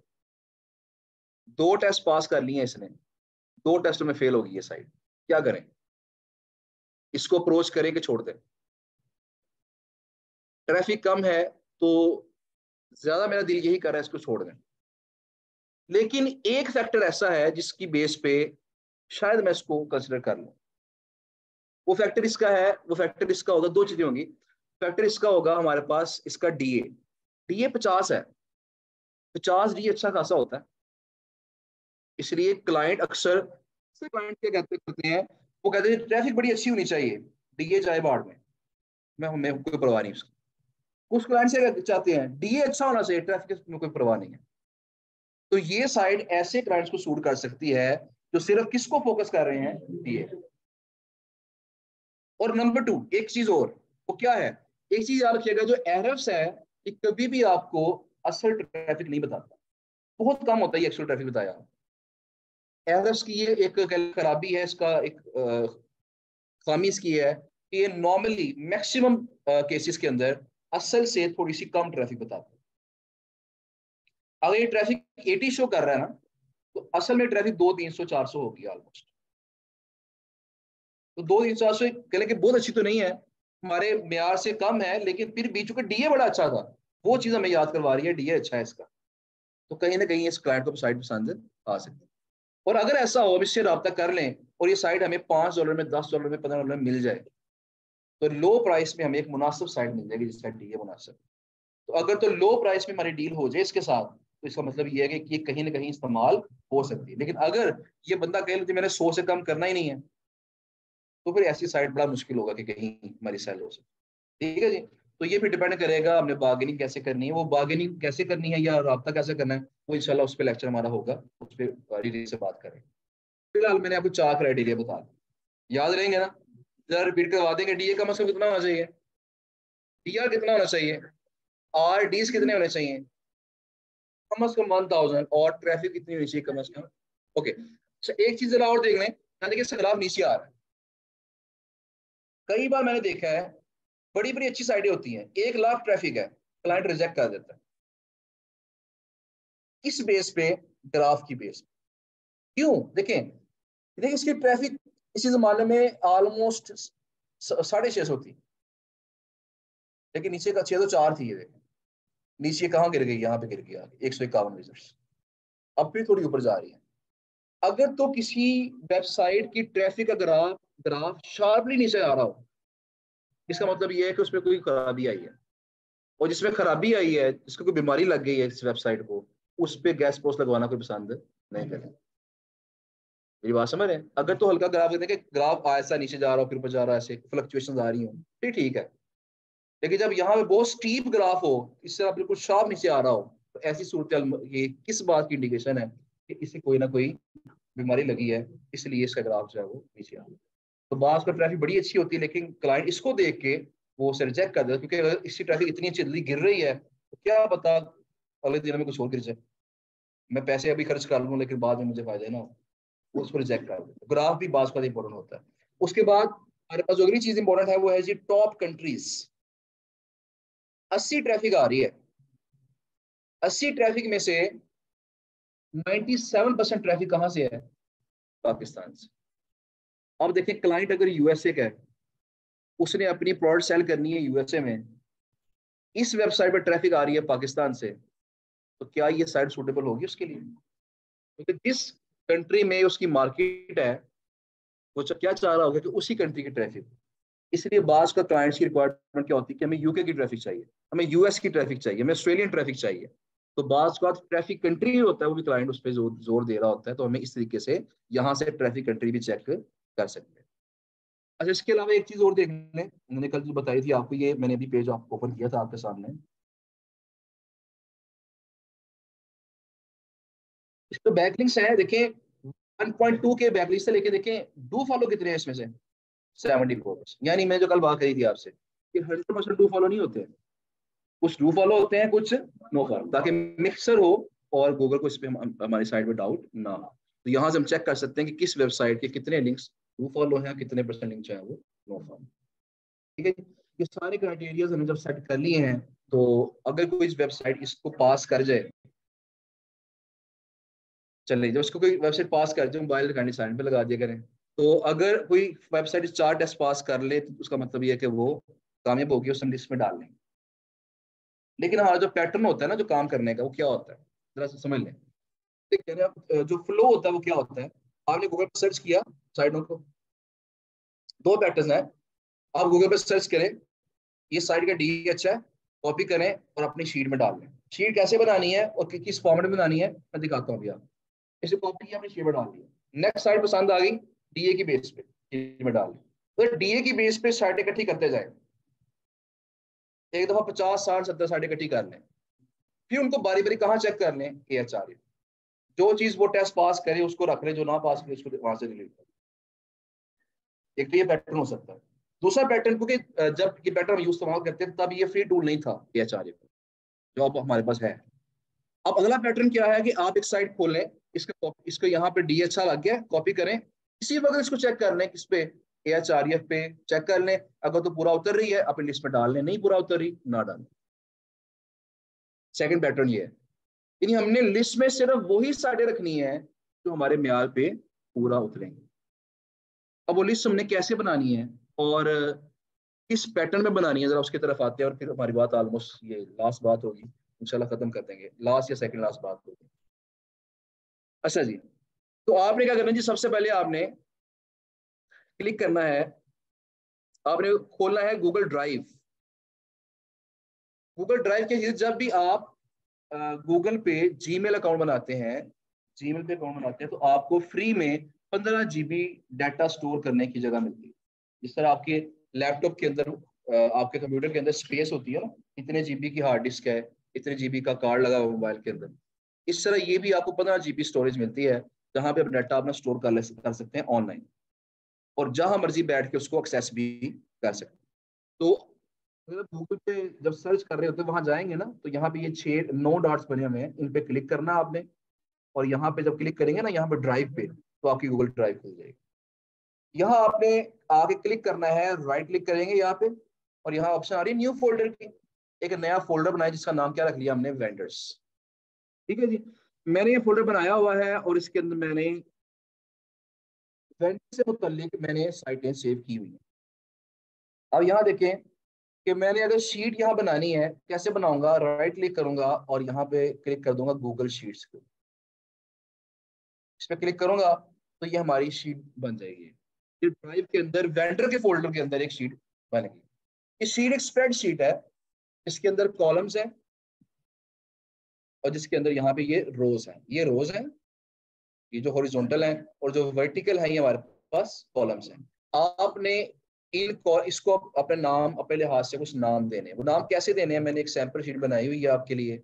ये शीट का फॉर्मेट मैं आपको कर दूंगा ग्रुप के अंदर, ताकि इसको देख के आप अपनी शीट बना सकें। बल्कि इसे कॉपी कर लेना बस आपने सिंपल। ले जी, वेबसाइट पहले कॉलम में क्या आएगी, सारी वेबसाइटें आ जाएंगी। अगले कॉलम में क्या आएगी, उसकी कैटेगरी। अच्छा, कैटेगरी के बारे में मैं भी बता रहा था कि देखिए, आपने कोशिश पता क्या करनी है, इस शीट के अंदर एक ऑप्शन है कि आप नीचे देखें, नीचे नजर आ रहे हैं टैब्स, इन्हें टैब्स बोलते हैं, टैब्स। ये हेल्थ का टैब है, ये बिजनेस का टैब है, ये होम का टैब है। टैब कैसे बनाते हैं, ये जो प्लस का बटन है यहाँ क्लिक करना है आपने, नई शीट आ गई खाली, इसको डबल क्लिक करें। अब यहाँ हम फर्ज करें टैब रख देते हैं, लेट्स सपोज यहाँ मैं रखता हूँ, क्या रखूँ यहाँ पे मैं, कार्स, लेट्स सपोज कार्स कर देता हूँ, या मैं फर्ज करें इसके अंदर मैं कर देता हूँ, क्या करूँ, गेम्स, गेम्स कर देते हैं, ठीक हो गया, ओके। अच्छा यहाँ देखिए ये टैब बन गया। क्या करना है आपने, आपका टास्क वो क्या है, जो कल आपने कर किया टास्क में, आपने करना ही है कि इसी तरीके से राइट फॉर अस लिख के, एक कैटेगरी लिख के, आपने 50 50 50, यानी टोटल कितनी होगी 150। आपने 150 साइट्स इकट्ठी करनी है गूगल से, और उन्हें अपनी इन कैटेगरी के अंदर डाल देना है। 50 साइटें आपकी आ जाएंगी, फर्ज करें हेल्थ वाले टैब के अंदर, 50 साइटें आ जाएंगी गेम्स वाले टैब के अंदर, 50 कहाँ आ जाएंगी बिजनेस वाले टैब। लेकिन शर्त ये है कि उन 50 साइटों का डीए, डीआर, आरडी और ट्रैफिक हमारी रिक्वायरमेंट के मुताबिक होना चाहिए। ठीक है जी, सिर्फ सारी इकट्ठी करनी है हमने, उनके उनके उनके डीए डीआर चेक करके यहाँ डाल देने। ठीक हो गया जी। अच्छा यहाँ पे क्या किया मैंने, हर कैटेगरी का अलग टैब बना दिया। क्यों, क्लाइंट अगर मैं फर्ज करें एक ही शीट के अंदर मैं सारी साइडें डाल दूं, हेल्थ की भी, बिजनेस की भी, फाइनेंस की भी, फैशन की भी, तो क्या होगा, क्लाइंट मुझे कहेगा मुझे फैशन की साइडें सेंड करो, तो भी फिल्टर करनी पड़ेंगे, आप सेंड करनी पड़ेंगे। तो अगर आपने शुरू से ही उसे ऑर्गेनाइज किया होगा, ये वो चीजें हैं जो मैंने गलतियां शुरू शुरू में की हुई हैं, तो मैं चाह रहा हूं कि वो आप ना करें। आप शुरू से ही ऑर्गेनाइज करके चले चीजों को, आप टैब बनाए अलग अलग, आप हर कैटेगरी का अलग टैब बना दें। अच्छा, अब मैं बात ये कर रहा था कि स्टूडेंट सवाल अक्सर करते हैं कि सर आपने टैब बना दिया पूरे का पूरा हेल्थ, उसके बावजूद भी आपने यहाँ सेकंड कॉलम कौन सा रखा हुआ है, कैटेगरी। अब ये तो सबको पता है कि कैटेगरी हेल्थ है, वो टैब ही हेल्थ वाला है, इसका क्या मकसद है। तो देखिए जरा लास्ट बात सुन लें, मतलब इस हवाले से, निश के हवाले से, कि एक होती है निश और दूसरी होती है माइक्रो निश। निश और दूसरी कौन सी है, माइक्रो निश। माइक्रो कहते किसे कहते हैं, छोटी। अच्छा, निश और माइक्रो निश में फर्क क्या है, निश कहते हैं कैटेगरी को। फर्ज करें एक वेबसाइट है जिसकी निश है, जिसकी निश है फर्ज करें ऑटोमोबाइल, उसकी निश क्या है, ऑटोमोबाइल।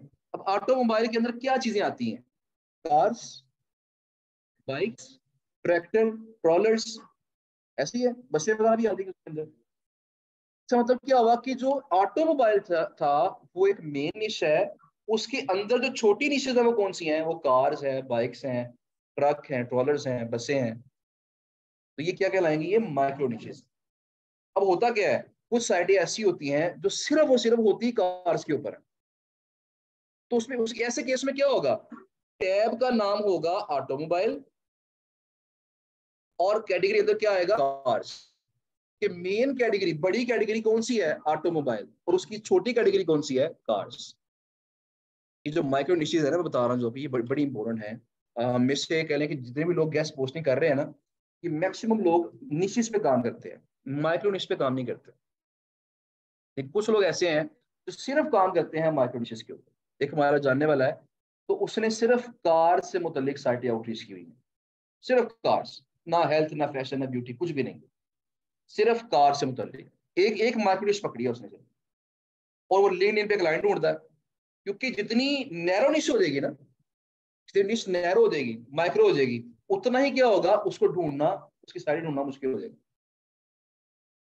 मेरी बात समझ रहे हैं? तो जिसने एक माइक्रो निश पे काम किया हुआ है उसके क्लाइंट चाहे कम हो, लेकिन अगर वो क्लाइंट ढूंढ ले तो क्लाइंट उसको छोड़ेगा नहीं, फिर सेलर को क्लाइंट हमेशा उसी से काम कराएगा, क्योंकि माइक्रो निश ढूंढना क्लाइंट के लिए बड़ा टफ काम होता है। क्लाइंट को प्योर निशेज नहीं मिलती तो माइक्रो निश तो फिर उससे अगली बात है, दूर की बात। तो बहरहाल ये माइक्रो निशेज भी हमारे लिए इंपॉर्टेंट है। तो आप यहाँ पे मेन लिखे कैटेगरी और यहाँ लिखे उसकी सब कैटेगरी। आगे क्या आ जाएगा? डीए, फिर आगे आ जाएगा एएस। एएस से मुराद है अथॉरिटी स्कोर। ये हमें कौन बताता है? ये हमें सैमरश बताता है, इस पे कल बात करेंगे। अच्छा, आगे आ जाएगा डीआर, फिर आ जाएगा आरडी। आरडी से मुराद क्या था? क्या था? Referring domains. और आगे ट्रैफिक आ जाएगी। बाकी जो चीजें हैं वो इंशाल्लाह कल मैं गाइड करूंगा आपको, कल देखेंगे। लेकिन ये जो शीट है इसको आपने इस्तेमाल कैसे करना, जरा ये देखिएगा। मैं ये सेम शीट आपके साथ शेयर कर दूं। आपने सिर्फ ये करना है कि यहाँ पे जाके, मैंने वैसे जरा पहले इसको डिलीट कर, पहले बाद में कर दूंगा डिलीट से। आपने करना ये है कि यहाँ जब ये शीट आपको शेयर हो जाएगी ना, आपने सिंपली क्लिक करना है फाइल के ऊपर और यहाँ करना है इसे मेक अ कॉपी। देखिए ये तो मेरी शीट है ना, मैंने आपके साथ शेयर की हुई है। आप इसे एडिट नहीं कर सकते, अपना डाटा इसमें नहीं डाल सकते आप। तो अपना डाटा डालना चाहते हो तो उसे इसको अपनी शीट बनानी पड़ेगी। आप कैसे बनाएंगे? सिंपली क्लिक करेंगे किसके ऊपर? Make a copy. इसके बाद जो नाम आपने रखना है, तो मैंने नाम रखा था स्टूडेंट शीट का। अब जो नाम रखना है वो रख लें, करें मेक अ कॉपी। अब ये जो शीट अब बनेगी, जो कॉपी बनेगी, वो मेरी ड्राइव में नहीं बनेगी, वो आपकी ड्राइव में बनेगी और आपकी ड्राइव में सेव होगी। आपने सिंपल क्या करना है? इस डाटे को यहाँ से डिलीट करें और अपना डाटा यहाँ डाल दें। क्या ख्याल है? ऊपर वाला जो पैटर्न है वो सेम वही रहेगा, पैटर्न जो मैंने आपके साथ शेयर किया है वो वैसे ही होगा। आपने सिर्फ क्या करना है? इन कॉलम्स के अंदर अपनी सारे डाल देनी है। डीए के अंदर डीए की वैल्यू पुट कर देनी है, डीआर के अंदर यहाँ डीआर की वैल्यू पुट कर देनी। इस तरीके से डाटा आपका ऐसे इस तरीके से ऑर्गेनाइज होना शुरू हो सकता है। ठीक है जी। तो आज का काम हमारा यही था और कल का टास्क मैंने आपको बता दिया है। टास्क के हवाले से बता दूं आपको, मैं कल इंशाल्लाह आप सब स्टूडेंट्स को ये होगा कि एक एक असाइनमेंट पेपर मिल जाएगा। असाइनमेंट पेपर के ऊपर आपके जो टास्क में मैंने इस तरह आज आपको बताया कि कल आपने ये करना है, उसकी आपके कल की डेट लिखी होगी और आपका वहां पे टास्क लिखा होगा कि इस डेट को आपने ये टास्क करना है। 150 साइटें आपने निकाल के डाल के लानी है इसके अंदर। अगर आप वो 150 साइडें पूरी डाल के लाएंगे तो आपको वहां पे मार्क कर देंगे 100%, जब आपने 100% काम कर लिया। अगर थोड़ी कम की है तो 90%, और कम की है तो 80%, और कम की तो 70%। अब इस परसेंटेज की वैल्यू क्या है, इंपॉर्टेंस क्या है? इसकी इंपॉर्टेंस है वो ये है कि अगर एट द एंड, कोर्स के एंड पे हमने देखना है, अगर आपने जो टोटल ओवरऑल टास्क है, अगर आपके 80% कंप्लीटेड है, कम से कम 80% आपके हैं, तो फिर आपको हम इंटर्नशिप में इन्वाइट करेंगे। लेकिन अगर आपके जो टास्क है वो 80% से कम है, तो हम आपसे फिल वक्त जो है वो माजरत करेंगे, इंटर्नशिप में आपको नहीं बिठाएंगे। इंटर्नशिप में सिर्फ वही लोग बैठेंगे जिनका काम कम से कम कितने परसेंट होगा? 80%। तो जिनका 80% से कम होगा उनको फिर हम एक महीना वेट करवाएंगे, चाहे वो हॉस्टल आइड है, उन्होंने किराया देना, हॉस्टल आइड का बिजली के बिल पड़ रहे हैं उन्हें, वो हम नहीं देखेंगे। हम सिर्फ ये देखेंगे 80% काम है कि नहीं है। अगर 80% काम है तो इंटर्नशिप में आप आएंगे। 1 घंटा हमारे पास, 5 घंटे हमारे पास, 4 घंटे सॉरी, 4 घंटे और 5 दिन, हफ्ते में 5 दिन हमारे पास आएंगे और 4 घंटे डेली यहाँ बैठेंगे, हमारे पास बैठ के काम करेंगे। आपको कुछ बातें आपको रिवाइज करवाई जाएंगी, कुछ आपको नई बातें बताई जाएंगी। आपके जो मसाइल होंगे वो उसी एट द स्पॉट आपके इंशाल्लाह हल करने की कोशिश की जाएगी। वो 4 घंटे की इंटर्नशिप होती है रमजान के अलावा, रमजान शरीफ में 3 घंटे की है।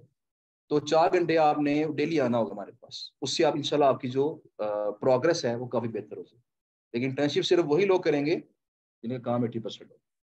तो ऑनलाइन स्टूडेंट्स मैंने पहले बता दिया, इंटर्नशिप आपको भी मिलेगी, ऑनलाइन स्टूडेंट्स को भी।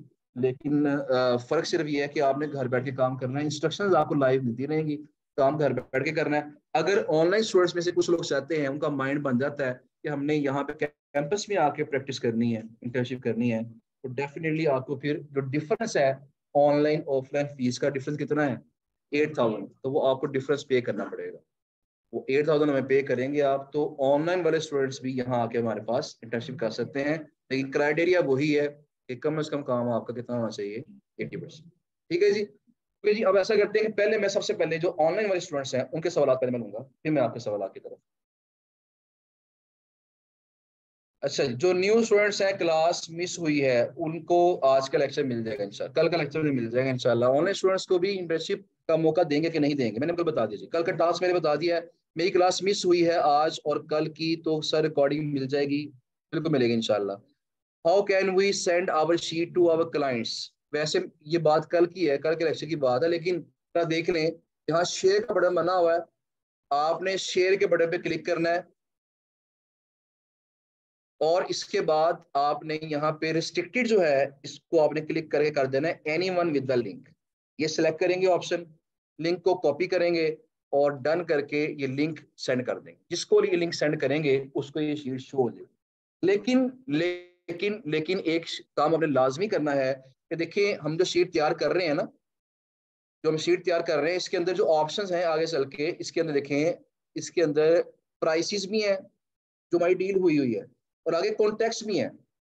अगर आपने ये शीट ऐसे ही सेंड कर दी क्लाइंट को, तो उसको तो भला कर दिया आपने, वो दुआएं देगा आपको, पैसे नहीं देगा, दुआएं देगा आपको कि आपने कॉन्टेक्स्ट भी दे दिए हैं, प्राइस भी दे दी है, वो डायरेक्ट रब्ता करेगा मेरे के साथ, पोस्ट लगवा लेगा, आप माइनस हो जाएगी। तो उसके लिए जो क्लाइंट को आपने शीट सेंड करनी होती है, वो आप एक अलग शीट बनाते हैं, इसी की कॉपी बना लेना, इसी की कॉपी बना के उसमें से 3 कॉलम डिलीट कर दें।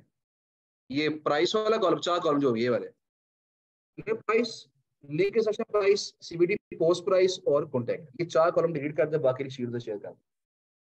ठीक है जी। या ये जो प्राइसेस हैं इनको अपडेट कर दें, इनकी प्राइसेस को 5 5 10 इसमें ऐड कर दें, प्राइसेस फिर शीट शेयर कर दें उसके साथ।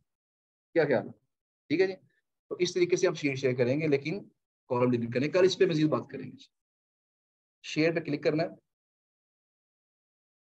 यहाँ 2 ऑप्शन होती हैं, रिस्ट्रिक्टेड या एनीवन विद द लिंक। आपने कौन सी ऑप्शन सेलेक्ट करनी है? Anyone with the link. उसके बाद लिंक को कॉपी करना है और कॉपी करके जिसको आपने शीट सेंड करनी है उसको ये लिंक सेंड कर दो, ठीक है, और यहाँ डन करेंगे बस। अच्छा जी, और सवाल भी हैं जी। व्हाट इज सीबीडी, इस पे कल बात करनी है हमने, कल बात करेंगे इंशाल्लाह। आई हैव नो लैपटॉप, तो आप पीसी पे भी काम कर सकते हैं, अगर पीसी आपके पास है। अगर पीसी भी नहीं है तो मोबाइल पे भी काम हो सकता है, लेकिन मोबाइल पे थोड़ी स्पीड जरा स्लो रहती है और एक्सटेंशन नहीं हम कर सकते मोबाइल के ऊपर। तो ये कुछ लिमिटेशन होती है ना, कि काम सारा जीबी उबी का मोबाइल पे भी हो सकता है। ऑनलाइन स्टूडेंट्स पर थोड़ा तवज्जो दिया करें हम। ओके जी, ओके ओके, जी जी, वसीमुल्लाह साहब जो है, तवज्जो लाजमी दिया, ये जितने क्वेश्चन आपके हैं वो लाजमी करें। और कल से आपकी जो टाइमिंग है, वो जो थर्सडे और सैटरडे है, ऑनलाइन स्टूडेंट्स को स्पेशली आधा घंटा मिलेगा एक्स्ट्रा, मतलब 20 मिनट से आधा घंटा एक्स्ट्रा मिलेगा। तो क्लास शुरू होने से पहले पहले, जब मैं क्लास लेक्चर स्टार्ट करूंगा, तो लेक्चर स्टार्ट करने से पहले मीटिंग स्टार्ट कर दिया करूंगा। तो ऑनलाइन जो स्टूडेंट्स हैं वो क्लास स्टार्ट होने से पहले वो 20 मिनट डेडिकेटेड आपके लिए होंगे इंशाल्लाह। तो जो सवाल आपने करने हैं वो आप कर सकते होंगे, जब बाद में दे के फिर मैं क्लास में आऊंगा वो लेक्चर स्टार्ट। इसका मतलब ये नहीं कि ऑफलाइन स्टूडेंट्स के आंसर नहीं होंगे, आपके भी आंसर होंगे, लेकिन ये जो ऑनलाइन स्टूडेंट्स को ताकि सेपरेट तवज्जो मिल सके, उसके लिए हमने 20 मिनट जो है फिक्स कर दी है, 20 मिनट से आधा घंटा लेक्चर शुरू होने से पहले। आपके लेक्चर की टाइमिंग है आई थिंक 3:30, तो 3:30 बजे मैं मीटिंग स्टार्ट किया करूंगा, और 3:30 से लेके 4 बजे तक ये जो टाइम है, ये सिर्फ ऑनलाइन मीटिंग हुआ करेगी, क्वेश्चन आंसर। आपका लेक्चर शुरू हम करेंगे कल 4 बजे। लेक्चर की टाइमिंग बस अनाउंस कर दूंगा आपको। लेक्चर फौरन शुरू नहीं करते हम, थोड़ा सा आप पहले आके काम सब चेक कराएंगे, उसमें कोई आधा पौना घंटा लग जाएगा।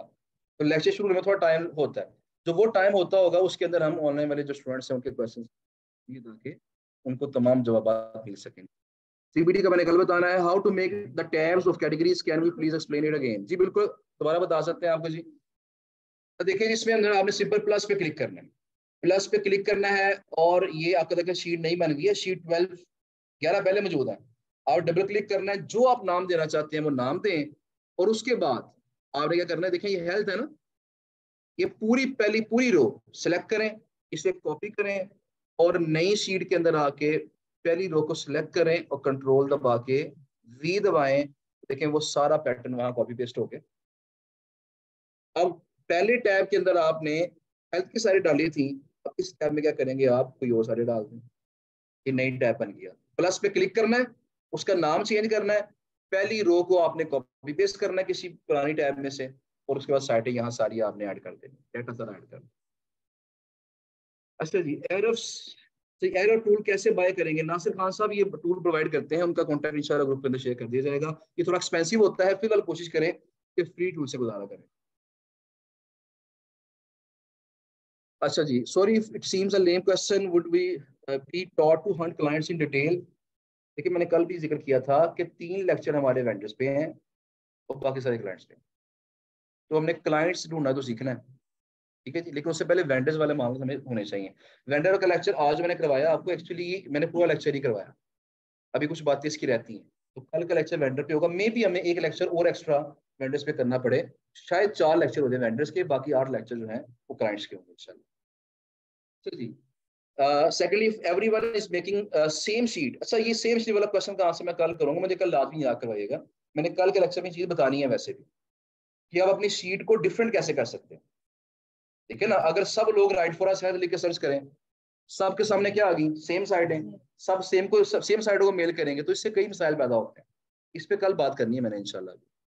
इसलिए वो डिफरेंट कीवर्ड्स ट्राई करके डिफरेंट साइटें निकालनी है हमने, ताकि सबकी साइटें सेम ना हो, हर किसी के पास मुख्तलिफ मुख्तलिफ साइटें हों। टास्क हमने भी करना है जी, सब ने करना है इंशाल्लाह। विच लैपटॉप आई शुड बाय, कोई भी बाय कर लें, नॉर्मल सा होना चाहिए। वैसे मेरा एक्सपीरियंस ये है लैपटॉप के बारे में, कोई भी हल्का फुल्का लैपटॉप बाय कर लें, उसके अंदर आप सिर्फ एसएसडी लगवा लें। तो एसएसडी होती है सॉलिड स्टेट ड्राइव, उससे क्या होता है कि आपकी जो लैपटॉप की स्पीड है वो 10 टाइम्स कम से कम बढ़ जाती है।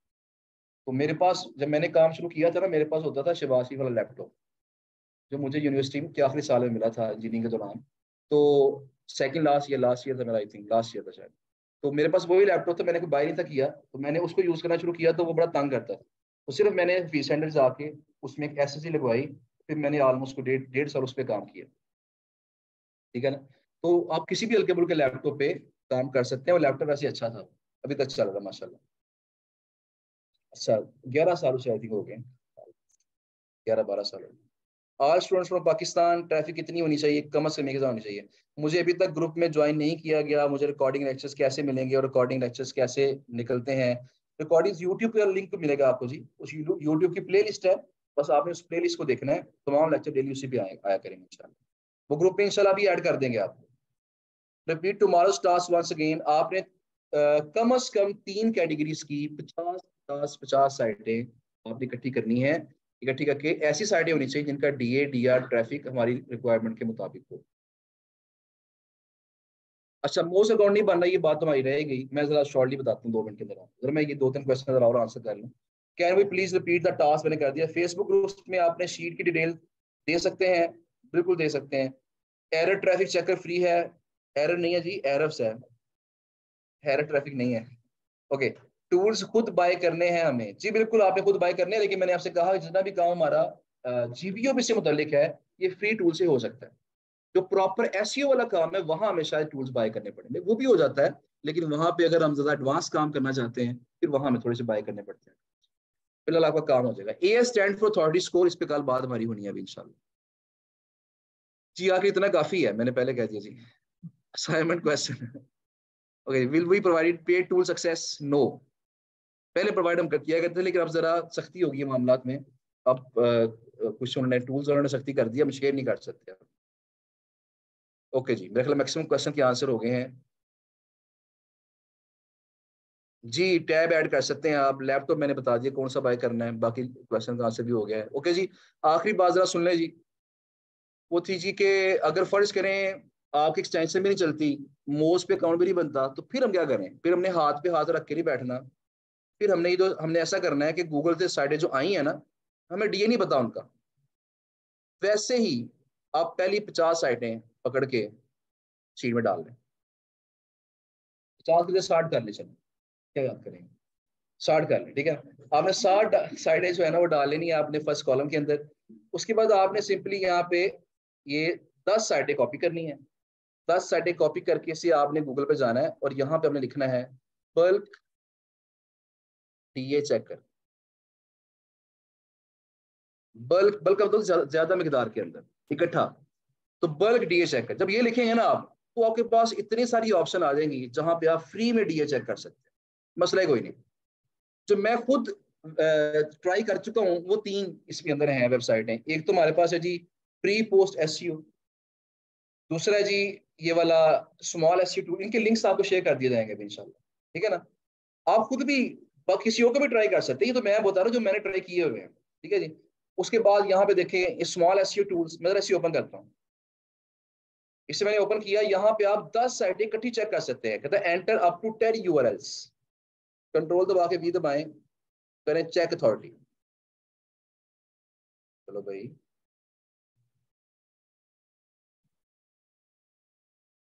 चेक अथॉरिटी हमने किया।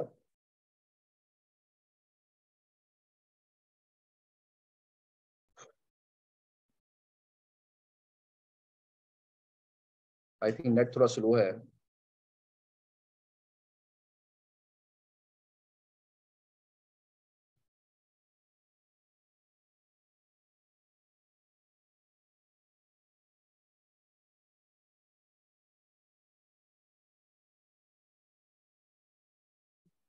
तो इसका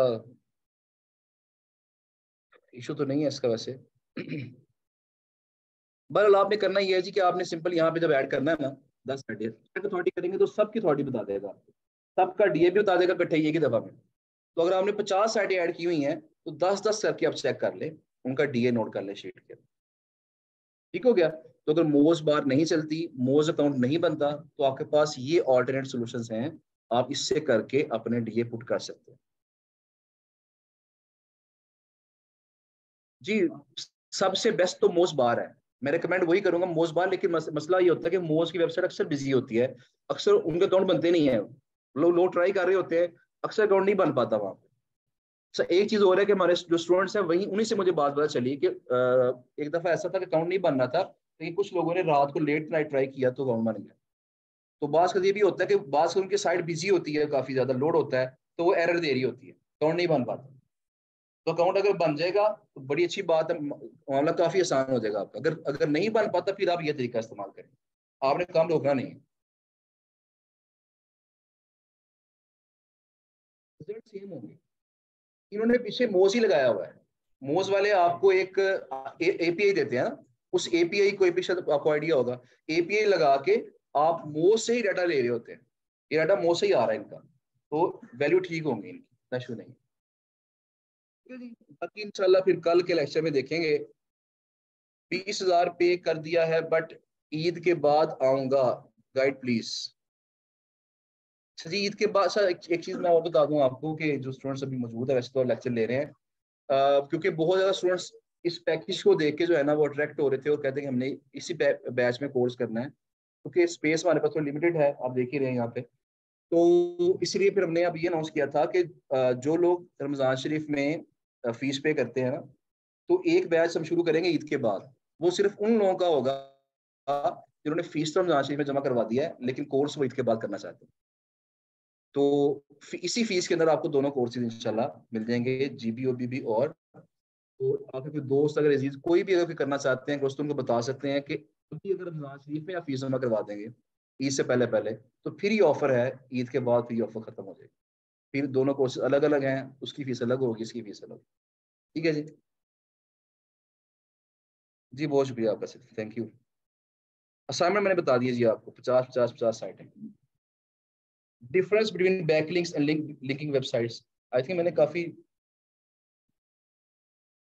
कैटेगरी कोई भी हो सकती है। लिंकिंग वेबसाइट से मतलब जो वेबसाइटें लिंक दे रही हैं, और बैकलिंक से मुराद कितने लिंक्स दे रही हैं। मैंने इसके बारे में काफी बेहतर तरीके से कोशिश की एक्सप्लेन करने की आपको पहले। अच्छा, एक चीज किया करें ना, जहां पे आपको थोड़ा सा लगे ना ये इंपॉर्टेंट पॉइंट है, आप वो टाइम अपने पास कहीं कॉपी पे नोट कर लिया करें, बजाय पूरा लेक्चर रिवाइज करने का ना, आप सिर्फ डायरेक्ट उस टाइम पे आए, मुझे इतने बज के इतने मिनट पे सर ने ये बात की थी, अब डायरेक्ट उस पॉइंट पे पहुंचे, उतना सा वो सेक्शन देख के बात खत्म करें।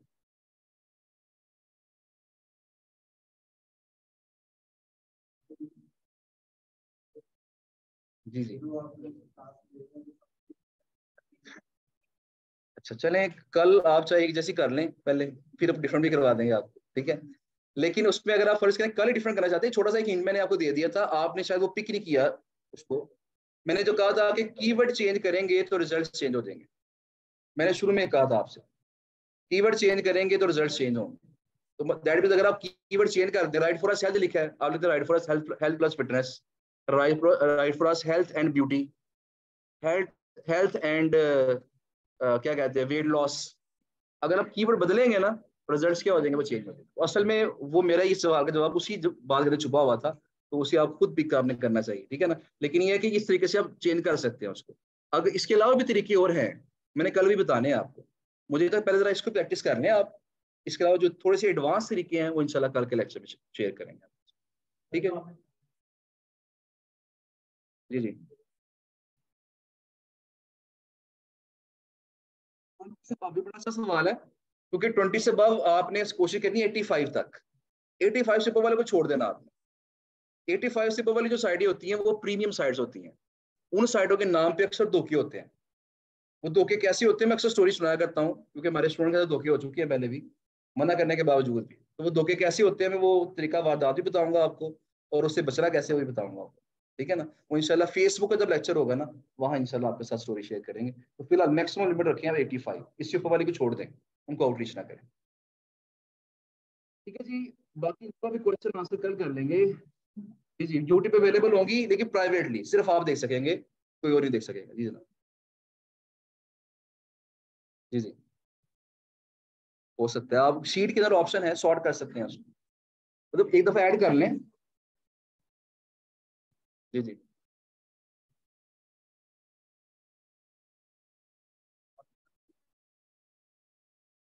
हाँ जी।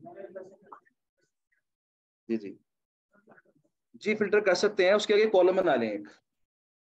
मैं कल बता दूंगा, थोड़ा टाइम जरा कम है क्योंकि नमाज का टाइम ही निकल रहा है। तो कल बता दूंगा कि एक कॉलम बना लेंगे हम, उसके अंदर जो मेजर ट्रैफिक कंट्री है उसका नाम लिख देंगे वहां पर। बाद में क्या कर सकते हैं, शीट के अंदर फिल्टर लगा के अब उस कंट्री की तमाम साइटें फिल्टर कर सकते हैं। मैं कल एक आपको दिखा दूंगा मैं किस तरह फिल्टर करना है उसे, ठीक। तो वेबसाइट की कैटेगरी पता ना लगे तो उसे पता चल जाती है नॉर्मली। टू कोर्सेज हैं या एक कोर्स का है हमारा, आपके दोनों कोर्सेज हैं, एसईओ भी होगा और जीबीओ भी होगा। आज का लेक्चर इंशाल्लाह अफ्तारी के फौरन बाद इंशाल्लाह अपलोड हो जाएगा, 7 साढ़े 7 तक अपलोड हो जाएगा।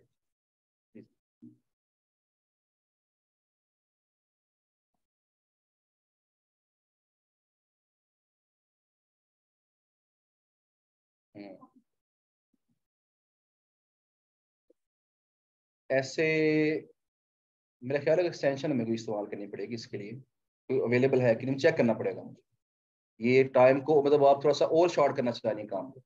चलें इसको देख लेते हैं, इसको ट्राई कर लेते हैं, कोई इसके बारे में टूल सर्च कर लेते हैं, आप भी सर्च करें। एक चीज मैं अभी पिछले बैच में कह रहा था कि शायद इस बैच में कह रहा था मैं, कि अगर आप अच्छे फ्रीलांसर बनना चाहते हैं ना, तो उसके लिए आपको अच्छा सर्चर बनना पड़ेगा। गूगल पे सर्च करना आपको आना चाहिए। आपको पता है हमारे पास बड़े बड़े एक्सपर्ट लोग हैं हमारे सॉफ्टवेयर हाउस के अंदर, लेकिन अभी तक वो गूगल से सर्च करते हैं, क्योंकि दुनिया जो है वो अपडेट हो रही है वक्त के साथ साथ। अपने आप को अपडेटेड रखने के लिए नई कोई नया सॉफ्टवेयर आ गया, कोई नया नया नया उसका कह लें कि कोड आ गया, अगर वो इम्प्लीमेंट करना है तो उन्हें सर्च करना पड़ता है कि इसको कैसे इम्प्लीमेंट करें, किस तरह चलाएं। तो अगर आप अच्छे फ्रीलांसर बनना चाहते हैं तो सर्च करना आपको आना चाहिए। मैं हमेशा कहता हूँ कि जब भी कोई मसला आपको पेश आए ना, पहला स्टेप ये है कि आप गूगल से सर्च करें। अगला स्टेप ये है, अगर ना मिले आपको आंसर, आप हमारे स्टाफ से पूछें आगे, जो जुनेद साहब हैं, नसरुल्लाह साहब हैं, लाइबा हैं, उनसे डिस्कस करें। अगर फिर भी मसले का हल नहीं मिलता, फिर मुझसे डिस्कस करने क्लास के अंदर। तो इस पैटर्न को फॉलो करेंगे अगर आप, तो पहली प्रायोरिटी क्या है, खुद सर्च करें गूगल से। अगर आप खुद लर्निंग करना सीख जाएंगे ना, मसाइल आपके हल हो जाएंगे। मैं भी पिछले ग्रुप में भी ये बात जिक्र कर रहा था, वहां भी कोई ऐसा सवाल हुआ था। तो ये जितना भी बातें मैंने डिस्कस की हैं अभी आपके साथ या करूंगा तमाम कोर्सेज में, इसमें से मुझे जो शहजाद भाई ने बातें सिखाई हैं शायद वो 5%। बाकी 95% चीजें वो जो मैंने अपने खुद ही सीखी है मैंने, क्योंकि उन्होंने मुझे एक चीज समझाई थी। जब कोविड शुरू हुआ तो उन्होंने कहा जी कि फ्री आप होते हो घर में तो मेरे पास आ जाओ, मैं एक काम सिखा देता हूँ, स्किल सिखा देता हूँ आपको मैं। अब स्किल ने क्या सिखाई, लो जी ये गेस्ट पोस्ट होती है, ये मोज है, ये चारिफ है, और यहाँ से क्लाइंट ऐसे ढूंढिए, फाइवर है या अपवर्क है, बस बात खत्म। उन्होंने मुझे कहा जी कि तुमने हफ्ते से पहले मेरे पास नहीं आना सवाल पूछना, खुद ही काम करना है, खुद ही सर्च करना है। हालांकि हम दोनों एक ही ऑफिस में बैठे होते थे, यहाँ शदाबी बैठे हैं, यहाँ मैं बैठा हूँ, आपस में हम इकट्ठे बैठे हैं, खाना इकट्ठे खा रहे हैं, लेकिन मुझे सब क्वेश्चन करने की परमिशन नहीं थी उनसे। उनकी तरफ से क्या था कि खुद ही सर्च करना है, खुद ही सर्च करके काम करना है, खुद ही तरीके ढूंढो।